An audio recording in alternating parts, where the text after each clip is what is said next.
Oke, bismillahirrahmanirrahim. Assalamualaikum warahmatullahi wabarakatuh. Berjumpa lagi dengan saya di channel Ali Indonesia dan Malaysia. Semoga semuanya sehat selalu dalam lindungan Allah Subhanahu wa taala, diberikan kesehatan, keselamatan dunia dan akhirat, dan semoga yang nonton video saya yang sakit diangkat segala cepat penyakitnya, dan apa yang dicita-citakan tercapai dikabulkan oleh Allah Subhanahu wa taala. Amin amin ya rabbal alamin. Oke guys, berjumpa lagi dengan saya. Hari ini saya tak niaga sebab roti canai tepungnya saya terlupa tadi malam tak aduk, tak pancu ataupun tak kacau lah macam tu.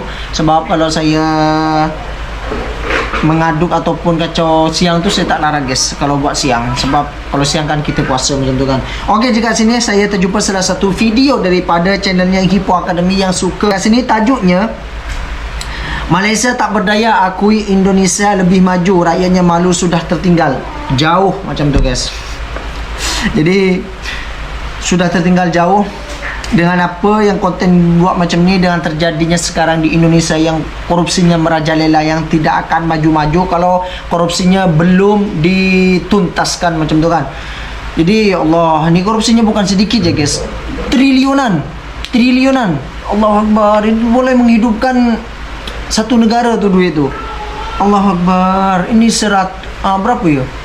1.000 rasanya, 1.000 ke 200.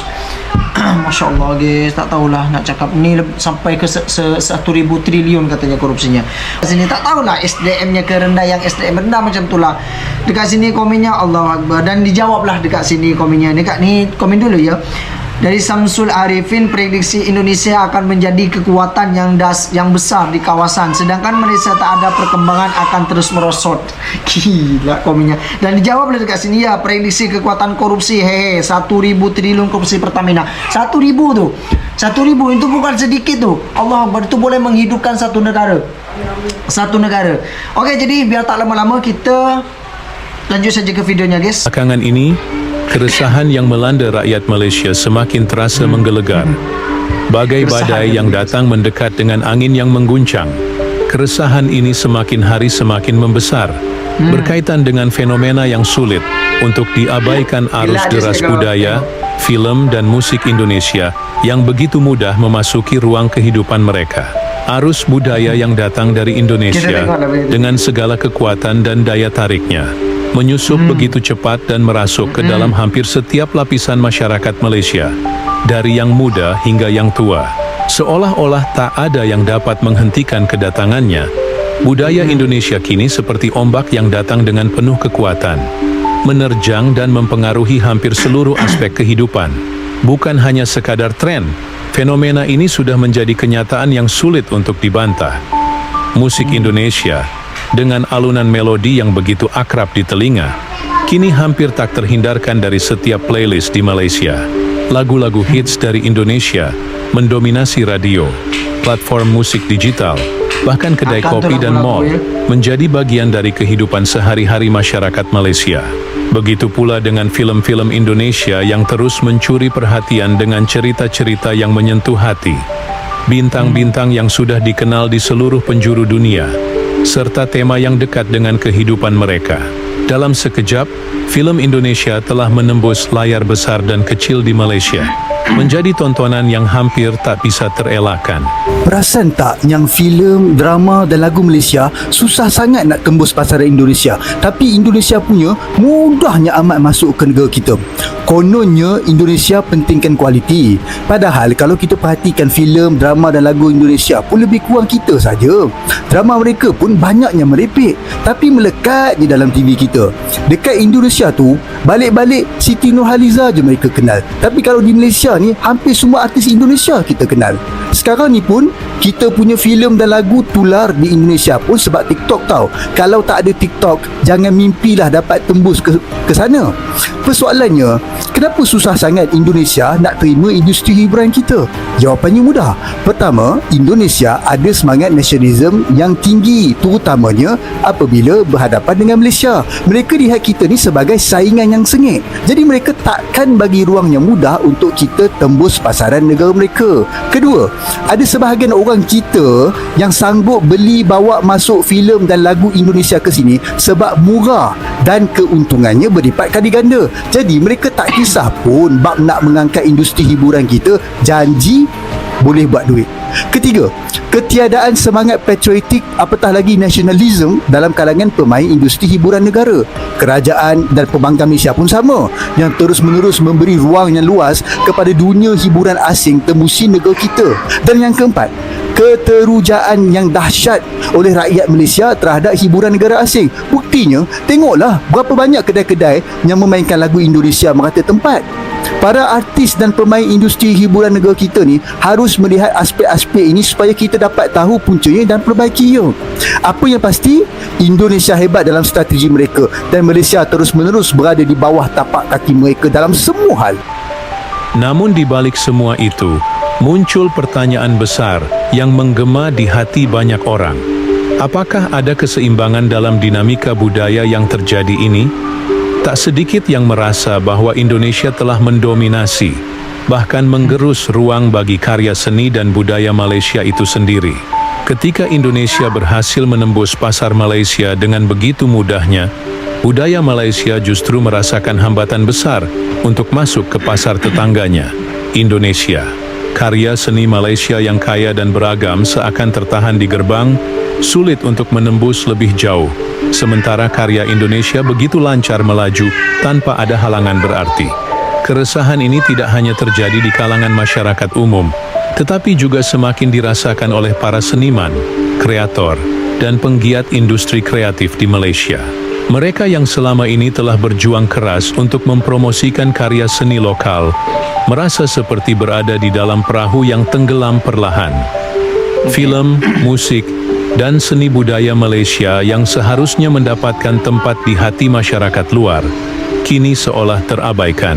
Produk budaya Malaysia yang syarat akan nilai-nilai luhur dan keunikan yang khas, justru seringkali kurang mendapatkan perhatian yang sama, seperti produk budaya dari negara tetangga. Ini bukan masalah sepele, karena bagi banyak orang, hal ini menyentuh langsung pada identitas bangsa dan kelangsungan budaya mereka di tengah perkembangan dunia yang semakin global. Di tengah keresahan ini, suara-suara dari berbagai kalangan mulai terdengar lantang. Banyak yang menilai bahwa sudah saatnya bagi pemerintah Malaysia untuk turun tangan, bukan hanya sebagai pengamat, tetapi sebagai kekuatan yang bergerak untuk memperkuat ekosistem industri kreatif dalam negeri. Ada yang mengusulkan agar pemerintah lebih agresif dalam mendorong diplomasi budaya, dengan cara yang lebih sistematis dan terorganisir, agar karya seni Malaysia bisa lebih mudah diterima di pasar internasional, khususnya Indonesia. Dalam benak mereka, hal ini adalah sebuah langkah penting untuk mengembalikan keseimbangan, memberi ruang bagi budaya Malaysia untuk bersaing dengan kebudayaan lain yang terus berkembang pesat. Namun, tidak semua orang sependapat dengan cara yang sama. Ada juga mereka yang berpendapat bahwa untuk bisa bersaing secara global, Malaysia harus terlebih dahulu memperbaiki kualitas produk budaya mereka sendiri. Banyak yang merasa bahwa meskipun Indonesia sangat mendominasi, produk budaya Malaysia masih memiliki banyak potensi yang belum digali secara maksimal. Karya seni Malaysia, meski penuh dengan kekayaan sejarah dan tradisi, kadangkali dianggap kurang mampu beradaptasi dengan selera pasar internasional yang semakin dinamis dan modern. Oleh karena itu, pendapat ini mengusulkan bahwa bukan hanya soal promosi, tetapi juga soal peningkatan kualitas, inovasi, dan kreativitas yang lebih tinggi, agar karya budaya Malaysia lebih luas. Tetapi dekat sini, yang dianggap maju tu apanya? Yang dianggap maju tu apanya? Kalau soal dianggap maju negaranya tu, kita ketinggalan jauh, bos. Kita ketinggalan jauh dengan Malaysia. Yang semacam mana dalam video yang selanjutnya saya akan tunjuk kepada korang. Diam-diam Malaysia ini Malaysia tak berbicara ataupun tak bercakap, tapi diam-diam Malaysia memunculkan sesuatu yang membuat negaranya akan lebih maju ke depan, yang sebagaimana Indonesia akan lebih tertinggal. Okey, jadi apa dia yang faktanya dekat sini yang lebih maju tu apanya yang lebih maju, apanya yang lebih maju, yang lebih tertinggal tu apanya? Kalau soal cakap negara ataupun ekonominya, jangan mimpi macam itulah. Dan sekarang apa yang terjadi di Indonesia ni, korupsinya yang triliunan, bukan hanya satu, tapi lebih daripada beribu-ribu triliunan kalau kita kumpulkan ataupun kalau kita kirakan dengan korupsi-korupsi yang lain. dengan korupsi-korupsi yang lain, bukan hanya Pertamina tapi korupsi dengan bank, korupsi emas, korupsi timah, korupsi yang lain-lain macam itulah, itu triliunan semua. Tapi kalau kita kumpulkan itu lebih daripada beribu-ribu triliun. Oke, jadi apa yang dekat sini, ni video ni terjawab ataupun dibalas dengan munculnya sesuatu yang membuat Malaysia akan lebih maju ke depannya dan Indonesia akan lebih tertinggal. Tapi sebetulnya kalau korupsinya masih merajalela, Indonesia ni tak akan maju-maju, guys. Indonesia tak akan maju-maju. Jadi kemarin tu ada berita hutan digunduli dan dibuat swasta, dibuat dibuat taman dan dibuat permainan.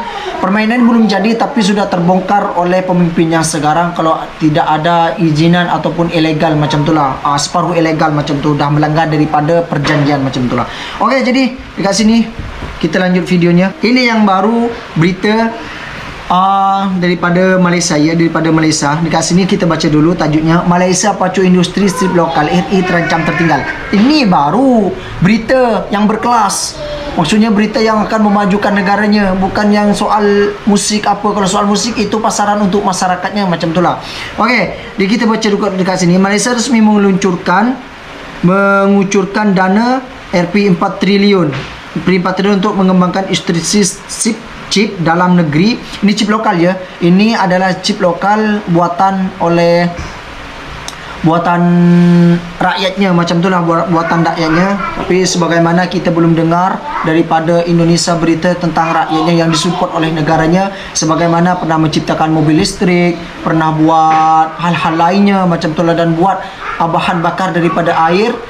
Kemarin tu pernah viral juga, tetapi tak dihargai oleh pemerintah kita, malahan dihargai oleh pemerintah luar. Yang sebagaimana berita yang dulu tu tentang kereta listrik itu dihargai ataupun dibeli oleh Malaysia. Dan okey, dana ini digunakan untuk membeli desain dan teknologi chip dari Evangelist Chip ARM serta melatih 10,000 insinyur Malaysia di sektor semikonduktor di Indonesia Jumat.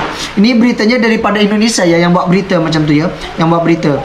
Jadi dah viral ke Indonesia macam tu lah, dah sampai ke Indonesia beritanya. Okey. Malaysia resmi mengucurkan dana 4 triliun rupiah untuk pengembangan industri chip dalam negeri. Dana ini digunakan untuk membeli desain dan teknologi chips dari ARM serta melatih 10,000 insinyur Malaysia di sektor semikonduktor. Melalui Instagramnya, Perdana Menteri Malaysia Anwar Ibrahim menyebut kerjasama dengan ARM akan melahirkan chip made by Malaysia dan menempatkan negaranya sejajar dengan raksasa industri semikonduktor dunia. Raksasa tu kok. Langkah ini menjadi bagian dari ambisi Malaysia untuk menjadi pusat manufaktur chip dalam 1 dekade ke depan. Bahkan Malaysia telah menganggarkan lebih dari 83 triliun rupiah dalam strategi semikonduktor nasional untuk membangun infrastruktur, rantai pasok hingga menarik investasi global. Malaysia sendiri telah lama menjadi pemain penting di sektor chip global. Saat ini negara itu menguasai 13% layanan pengujian dan pengemasan chip dunia. Raksasa teknologi seperti Intel, Google, Microsoft, dan Nvidia juga telah menanamkan investasi miliaran dolar di Malaysia sejak tahun 2023. Masya Allah. ARM. Malaysia tak berdaya lah, inilah.